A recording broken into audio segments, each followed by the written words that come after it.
and welcome to Quilt Moxie, the podcast, where Quilt Moxie meets Craftsy.com, an online community dedicated to providing the best education and resources for crafters. Join me, Ariana, your host, and come along on my video journey where I participate in the Craftsy online classes and community. Meet up with us online at quiltmoxie.com or at your favorite hangout, Craftsy, Ravelry, Facebook, Twitter. Check the credits at the end of the show for more. You can also subscribe to our mailing list to get your next and every episode with show notes delivered directly to your email as soon as the episode is available. It's as simple as dropping your email address and checking Receive Podcast by email.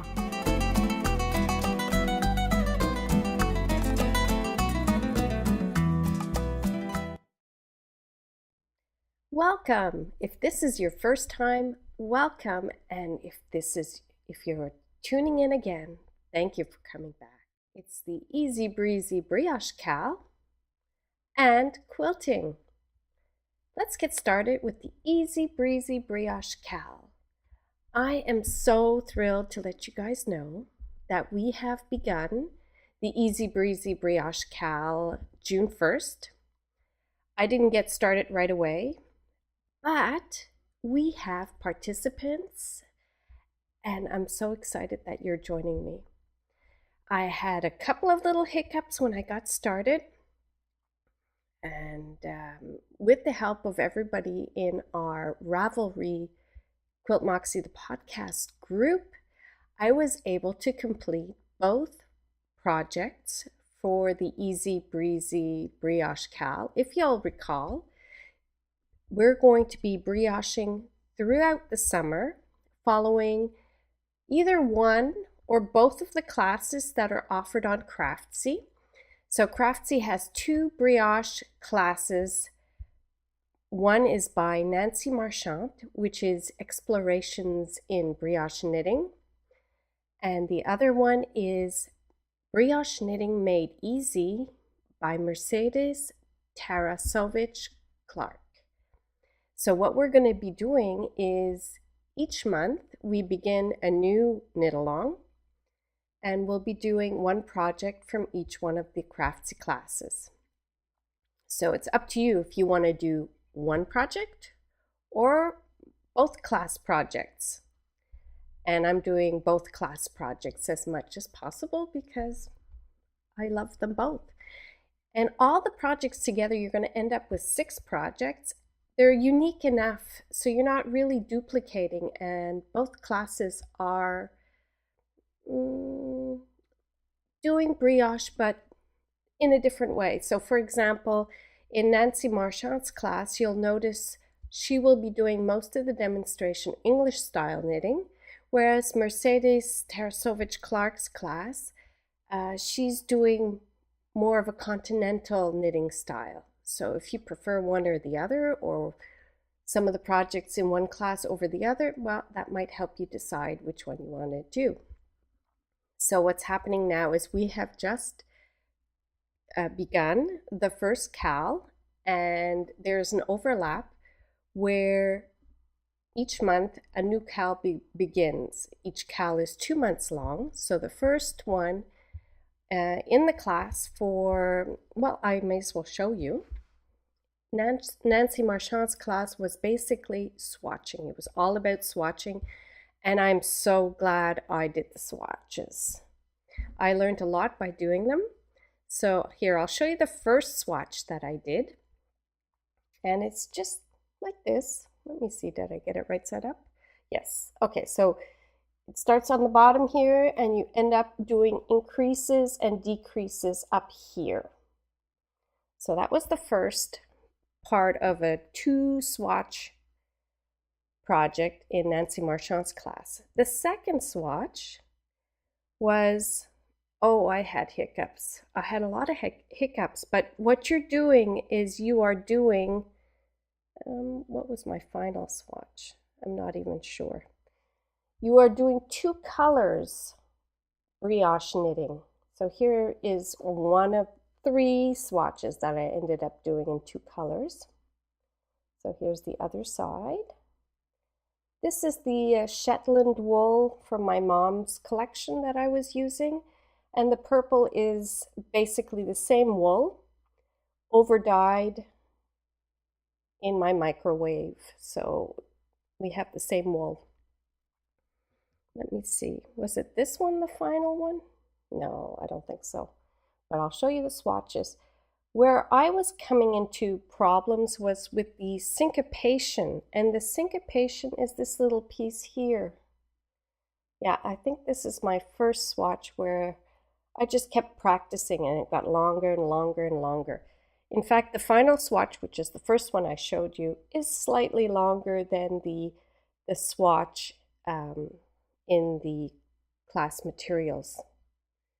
And Nancy herself, she is just suggesting that you swatch as long as you need to in order for you to be comfortable with the brioche technique. So in this swatch, we learned the syncopation, which is where I had issues, and then the increases and decreases, which sort of form a nice double-sided motif. And what's exciting about our knit-along is that it's open to any knitter. So if you're an experienced brioche knitter, we have a home here for you. And if you're a newbie knitter like I am, especially with brioche, my first dabble in brioche, it's a great way to do this. It didn't take me very long. I just found it more of a mental challenge for me to be able to accomplish the two-color brioche knitting. And surprise, surprise, as we're going through this knit-along, Nancy Marchand herself has stopped in and has given some helpful advice to our participants. So I am so delighted. I'm so thrilled. Yay.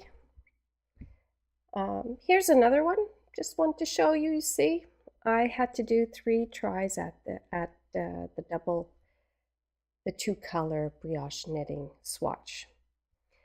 And then when I went into the other class, the first project for this KAL was a hat, a brioche hat. So what I ended up doing was I was using leftover mystery yarn. So I'll just show you what I did here. Actually, it's all tied up in a knot.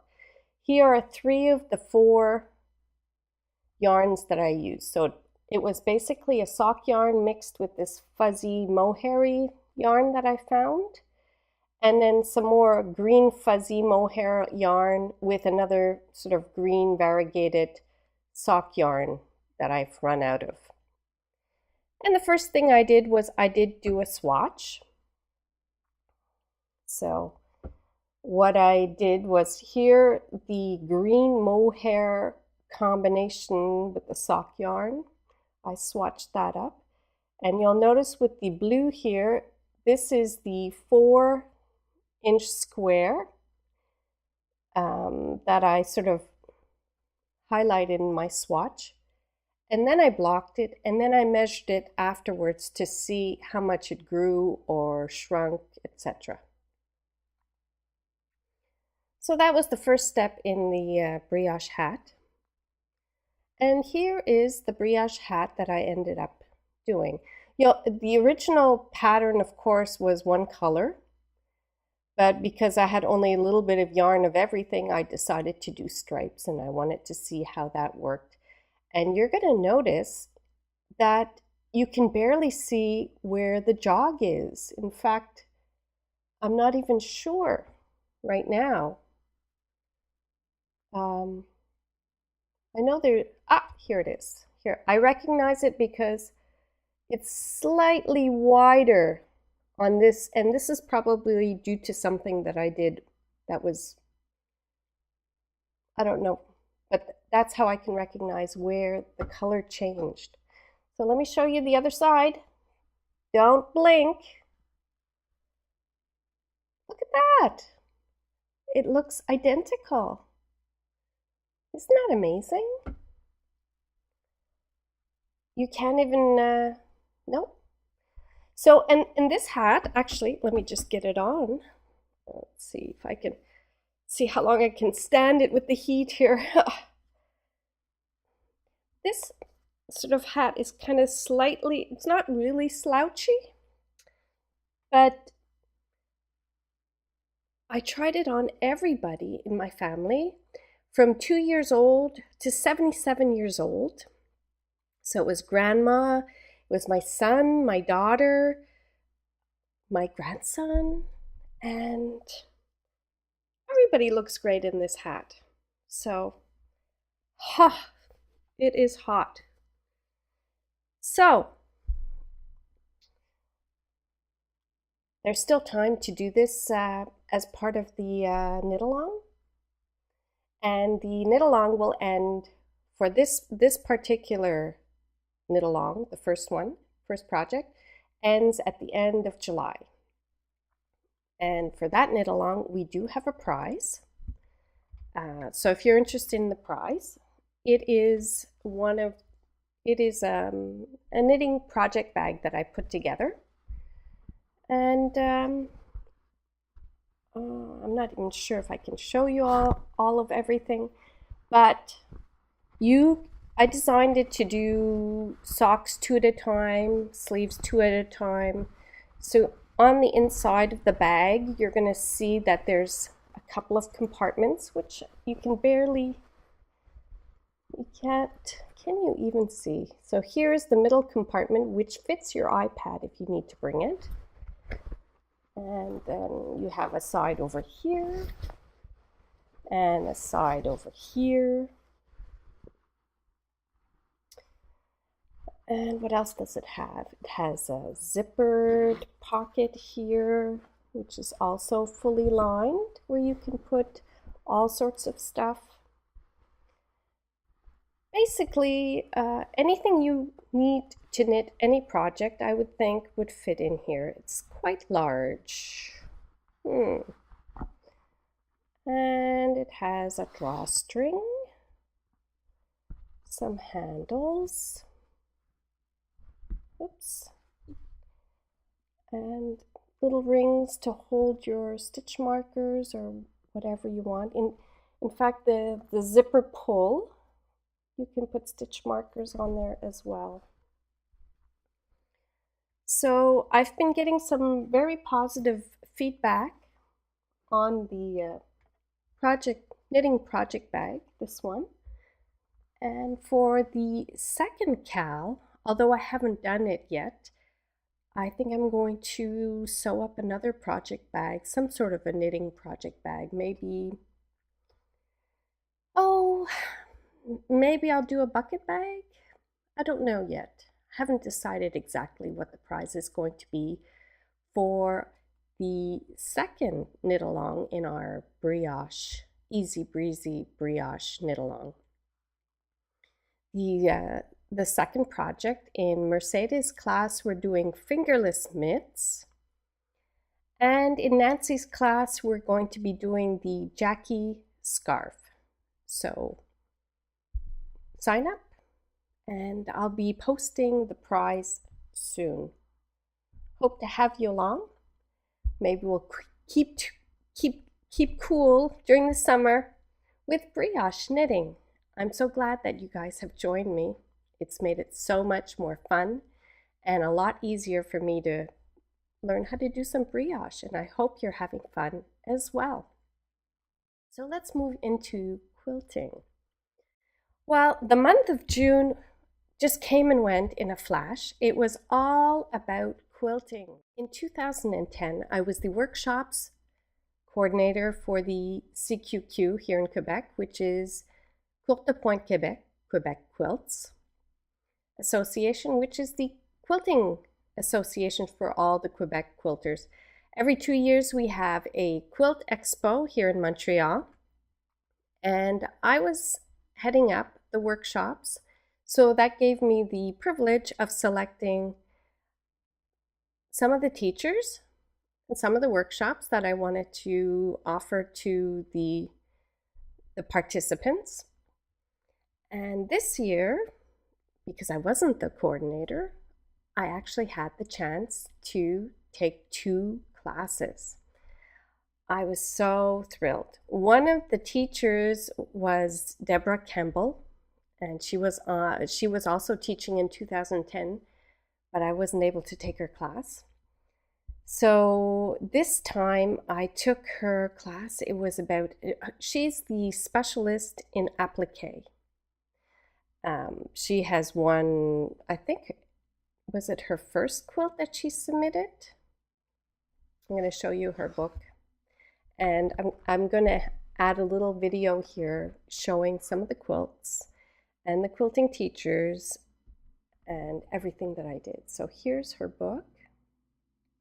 And you'll see on the cover, I believe that this was the first quilt that she won an award in Houston. I think it was the Founders Award.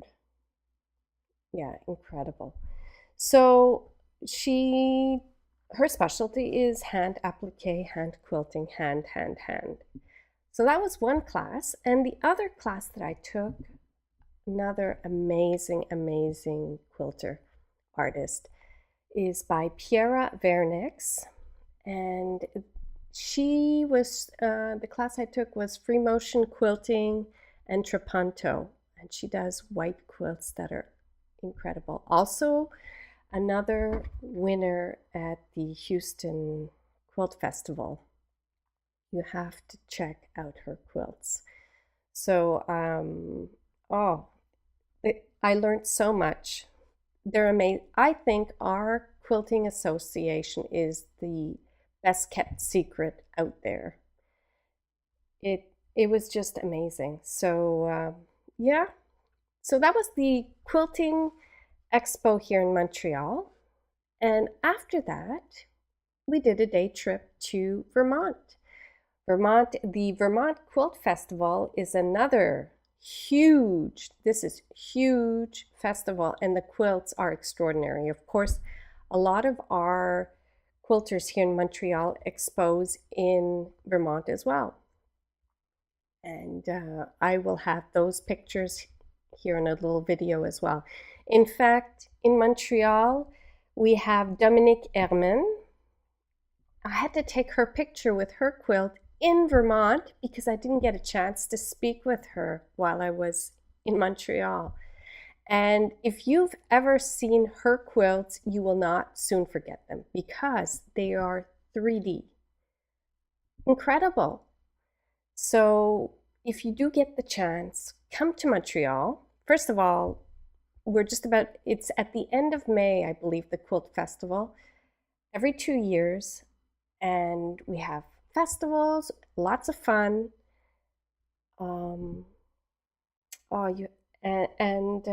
It's totally affordable, especially if you're coming from the United States. As you know, your dollar is like endless compared to our dollars. So yeah, incredible teachers.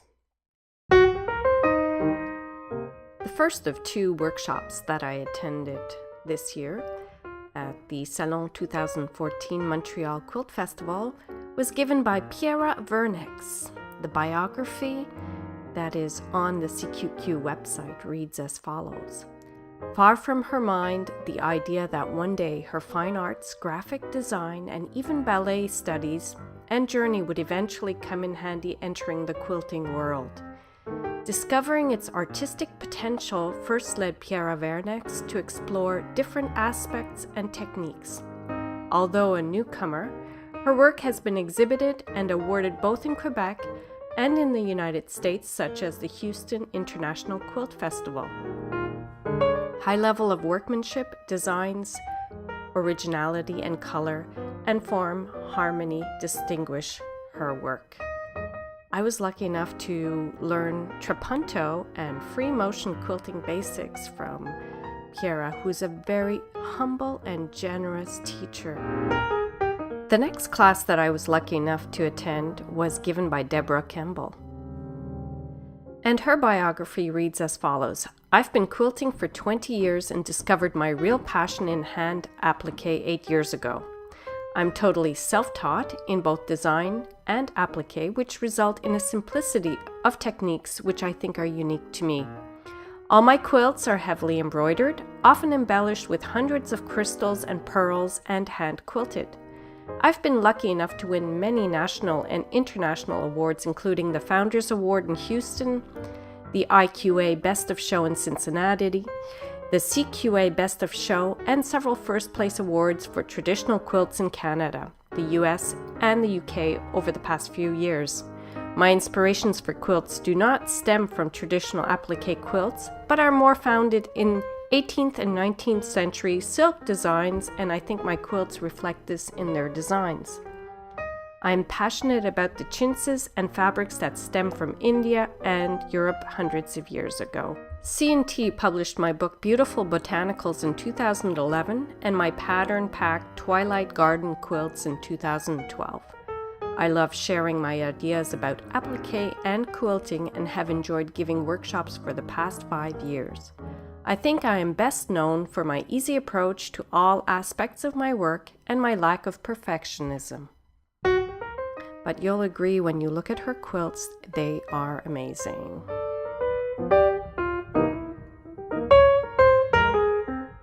And as promised, here are some pictures of Dominique Ehrman's quilt, which are 3D. There are several layers of quilts that she puts together to give the 3D quilt effect. Truly unique.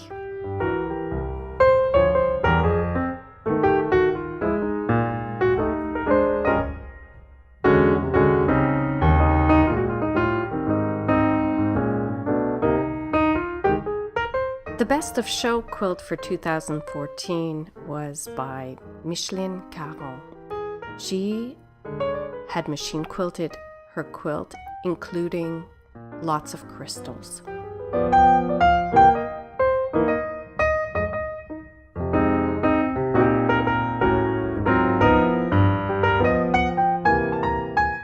I was also lucky enough to run into Odette Ouellette, who created the quilt called Expansion. She won a Viewer's Choice Award and permitted me to photograph her with her quilt. So I had the fortunate luck of taking these 2 classes. So in Piera's class, I was doing everything by machine, and in Deborah's classes, it was all by hand. Everything she does is by hand. Hand quilted, hand applique, hand embroidered, hand everything.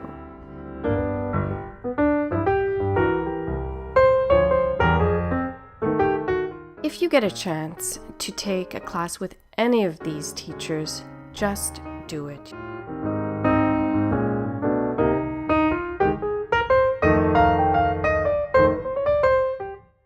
Thank you for joining me here today.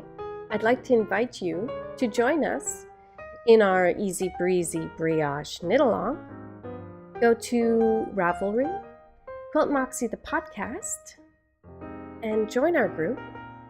And be sure to check out our little contest to win a free Craftsy class. We're missing maybe 7 members, because at 100 members, one of you will get a free Craftsy class selected by Craftsy.